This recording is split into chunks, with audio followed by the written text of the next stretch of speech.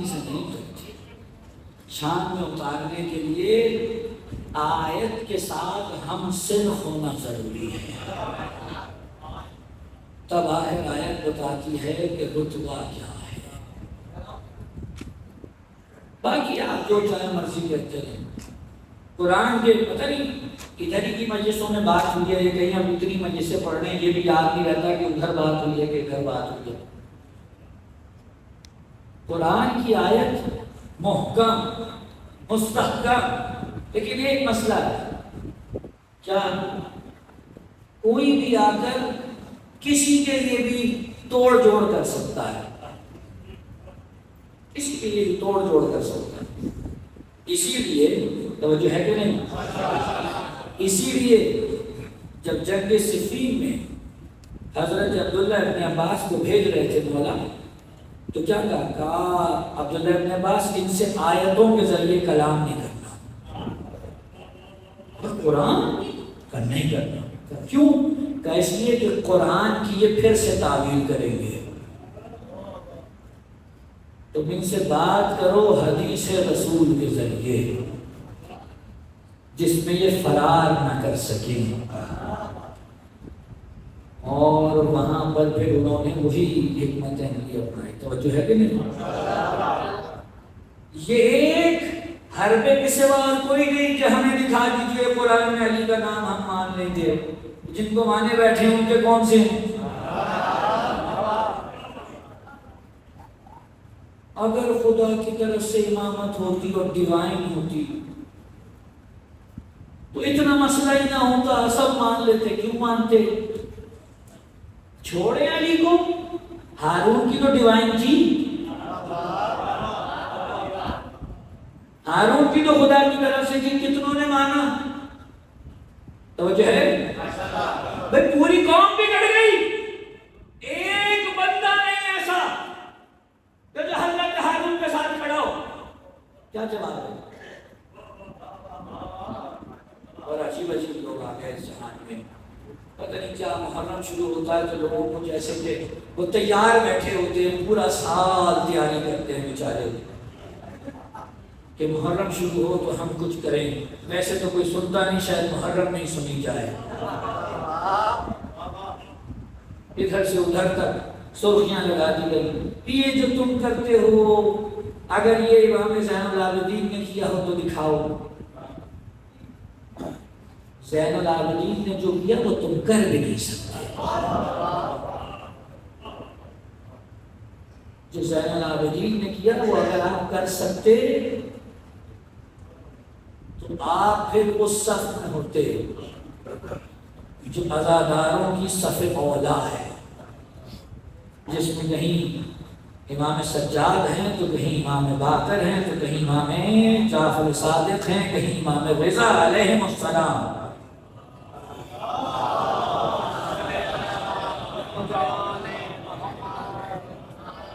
جن لوگوں کو یہ مسئلہ ہے کہ امام سجاد کے دور میں تو جلوس نہیں نکلتے تھے، جن کو یہ مسئلہ ہے کہ امام صادق کے زمانے میں تو جلوس نہیں نکلتے تھے، تو وہ مجھے یہ بھی تو دکھائیں کہ رسول کے زمانے میں عید میلاد النبی ہوتا تھا،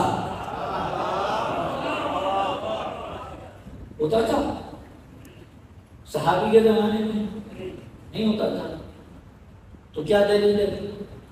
بھئی میلاد کر رہے ہیں، اس میں ذکر ہی تو ہے رسول کا،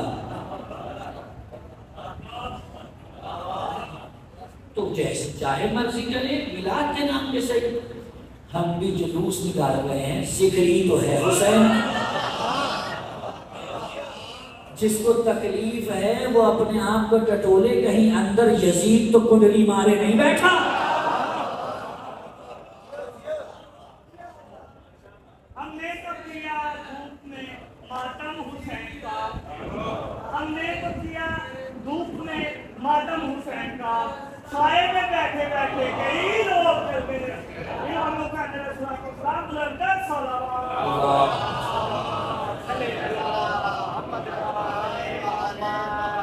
تو جو ہے نہیں ہے، امام سجاد سے لے کر امام زمانہ تک کوئی امام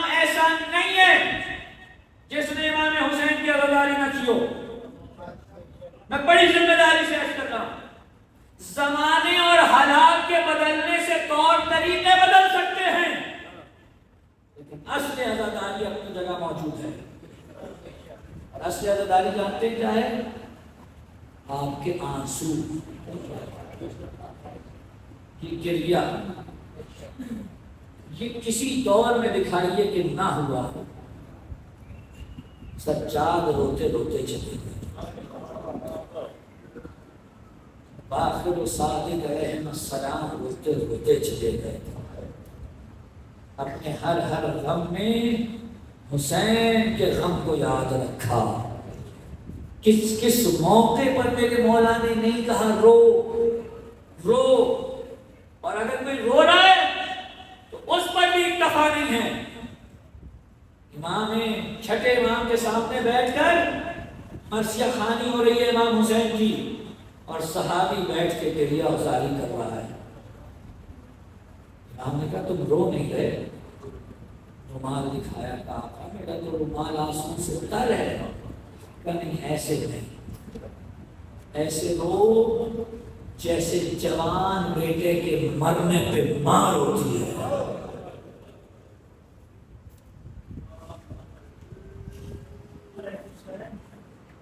ایسے گریہ کرو جیسے جوان بیٹے کے مرنے پر ماں گریہ کرتی ہے۔ عزادارو، یہ آنسو بہت قیمتی ہیں۔ مجلس اذان میں داخل ہی ہوں تو پہلی دعا یہ کرے، پروردگار اذن دے دے آج حسین پہ رو لو۔ یہ آنسو بہت قیمتی ہے۔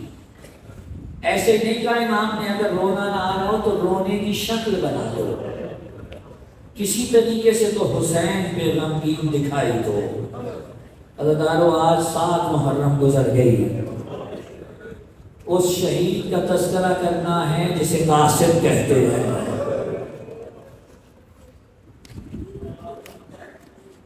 امام حسن کا چشم و چراغ، جب امام حسن دنیا سے رخصت ہوئے 2.5 سال کے تھے یا 3 سال کے۔ عزادارو، آپ جانتے ہیں اگر کسی بچے کا باپ بچپن میں گزر جائے تو اس کی ماں کی تمام امیدوں کا محور وہ بچہ بن جاتا ہے، اس کی ساری امیدیں اس بچے سے وابستہ ہو جاتی ہیں۔ ام فروہ کی ساری امیدیں اس قاسم سے وابستہ ہیں جسے وہ لے کر کربلا آ گئی ہیں۔ آپ جانتے ہیں جب امام حسن کا آخری وقت آیا تھا، عجیب ہے روایت، جب مولا کو زہر دیا نا تو جانتے ہیں کون سا زہر تھا؟ جس حکیم سے منگوایا گیا تھا اسے یہ کہہ کر کہا، منگوایا تھا کہ ایسا زہر دو جس سے بچنے کا کوئی چانس نہ ہو، اور جس مقدار میں منگایا تھا اس حکیم نے کہا تھا اس مقدار میں زہر اگر دریا میں ڈالو تو مچھلیاں مر کے باہر آ جائیں گی۔ وہ زہر میرے مولا کو دیا، کس حالت میں مجھے نہیں پتا، یہ روایت آپ نے سنی کہ نہیں سنی، سن لیجیے۔ جب میرے مولا نے زہر پیا ہے، میرے مولا روزے سے تھے، روزے سے تھے میرے مولا۔ یہاں زہر حلق سے نیچے اترا، وہاں کلیجہ کٹنا شروع ہوا،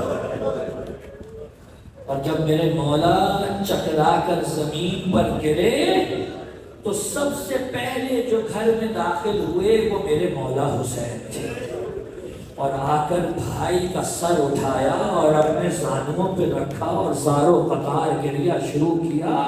حسین کے آنسو حسن کے رخساروں پہ گرے، حسن نے آنکھ کھولی، کہ بھیا سب روئیں تم نہ رونا۔ کہ کیوں بھیا؟ کہ لا یوم یومک یا ابا عبداللہ، حسین جو مصیبتیں تجھ میں پڑے گی کسی میں نہیں۔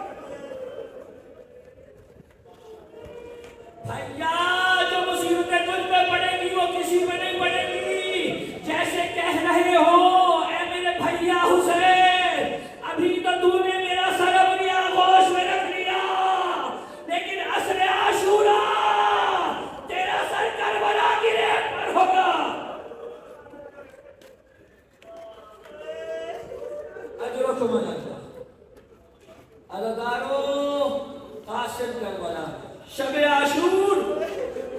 حسین نے صحابیوں کو اکٹھا کیا اور جب ساری گفتگو ہو گئی اس کے بعد ایک جملہ، عجیب جملہ ہے، کیا کہا اچھا تو اب بتا دیتا ہوں کل کون کون شہداء میں ہے۔ تو سب کا تذکرہ ہوا، ابھی ہو ہی رہا تھا، ایک 13 سال کا نوجوان آگے بڑھا کہ چچا میرا نام ہے یا نہیں ہے؟ کہ بیٹا یہ بتا تو موت کو کیسا سمجھتا ہے؟ کہ چچا میرے نزدیک موت شہد سے بھی زیادہ شیریں ہے۔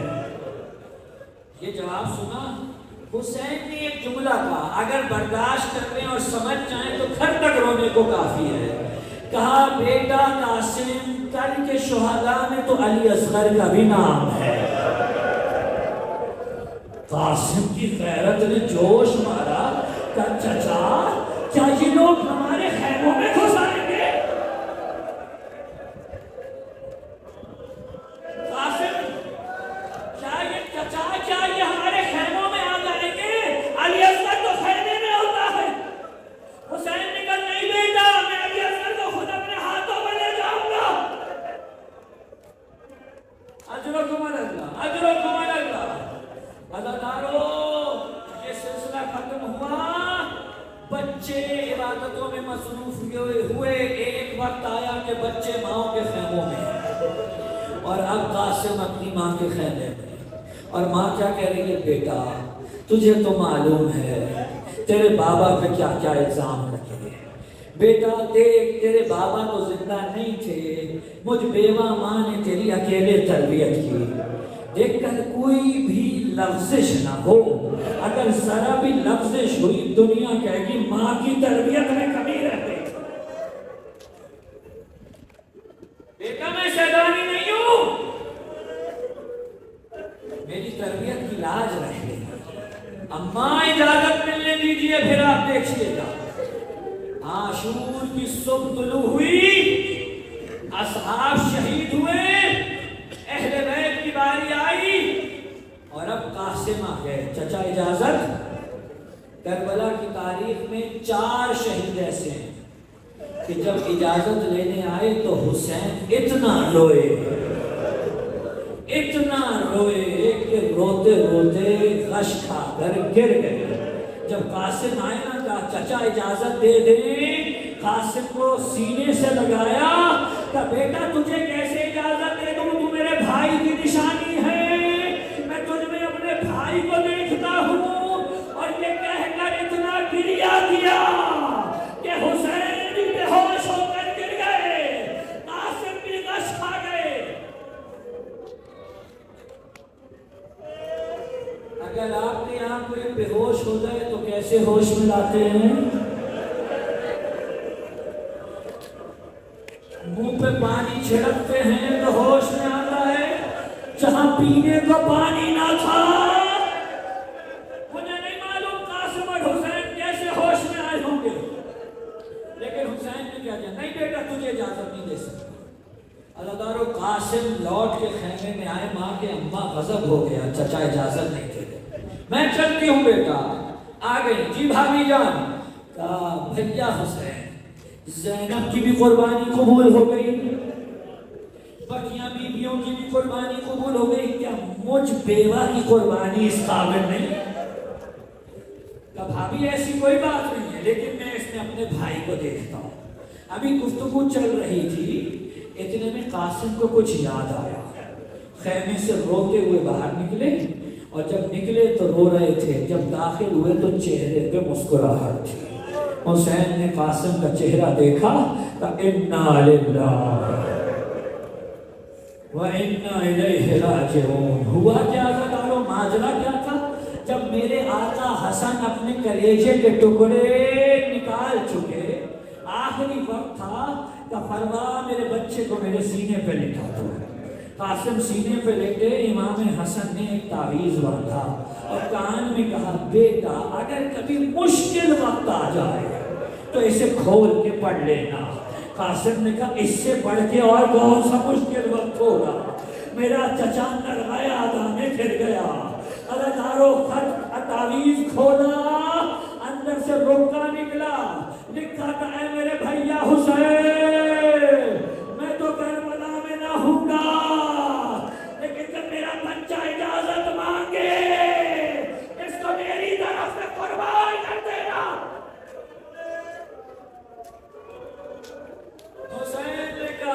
بیٹا یہ تو میرے بھی امام کا حکم، حسین پہ حجت تمام، جاؤ بیٹا اجازت دی۔ مقتل کی روایت سن لیں، مقتل کی روایت سن لیں، کیا ہوا؟ حسین نے بڑی کوشش کی کہ کوئی ذرا قاسم کے بدن پہ پوری آ جائے، لیکن کوئی ذرا قاسم کے بدن پہ پوری نہیں آئی۔ کہتے ہیں اتنے گل بدن تھے جہاں بھی لوہا لگتا تھا بدن سرخ ہو جاتا تھا۔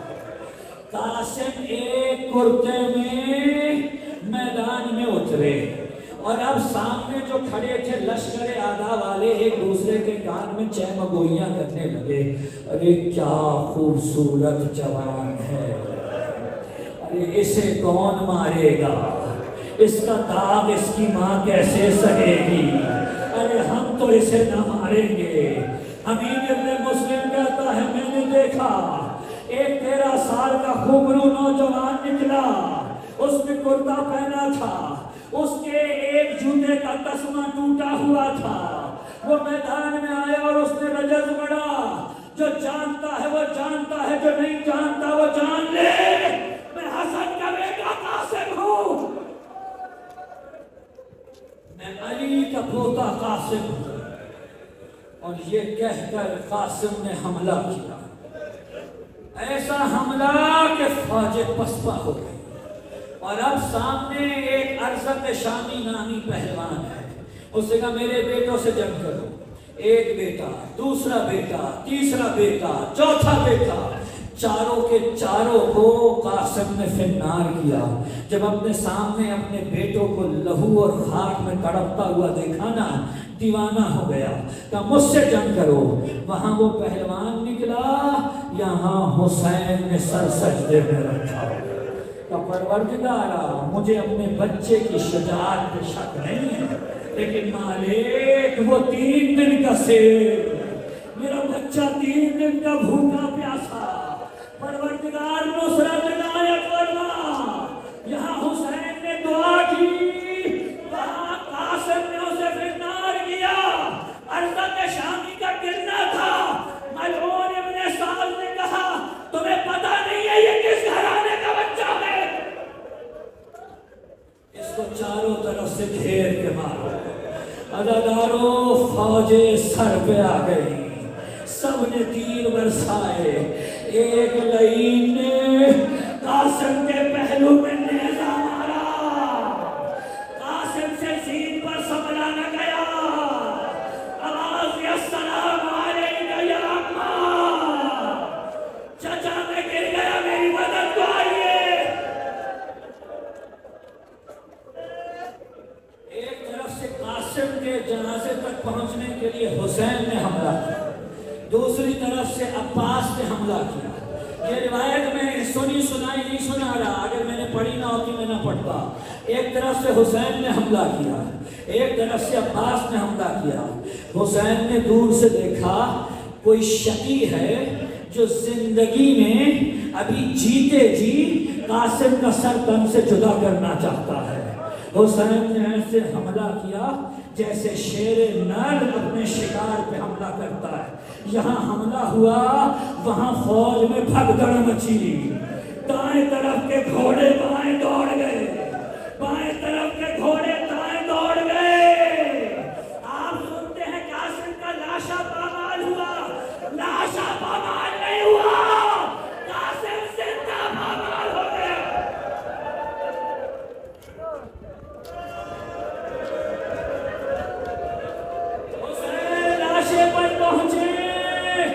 اور پہنچنے کے بعد ایک مرتبہ انہیں چہرہ قاسم کے چہرے پہ رکھا، کہے قاسم تیرے چچا پہ بڑا سخت ہے، تو مدد کے لیے پکارے، لیکن چچا اس وقت آئے جب تجھے کسی مدد کی ضرورت نہ ہو۔ آپ سنتے ہیں حسین نے قاسم کا لاشا گٹھلی میں باندھا، نہیں ایسا کچھ نہیں کیا جاتا، ایسا نہیں ہے کچھ، میں بتاتا ہوں کیا ہوا، میں بڑی ذمہ داری سے عرض کر رہا ہوں۔ جانتے ہیں کیا ہوا؟ قاسم کے لاشے پہ جب گھوڑے دوڑے تو جو پور تھے، جو جوڑ تھے، ہر جوڑ دوسرے سے کھل گئے، جوڑ کھل گیا. حسین نے لاشا اٹھایا, سینے سے لگایا حسین نے لاشا, لیکن لاشا اتنا طویل ہو گیا کہ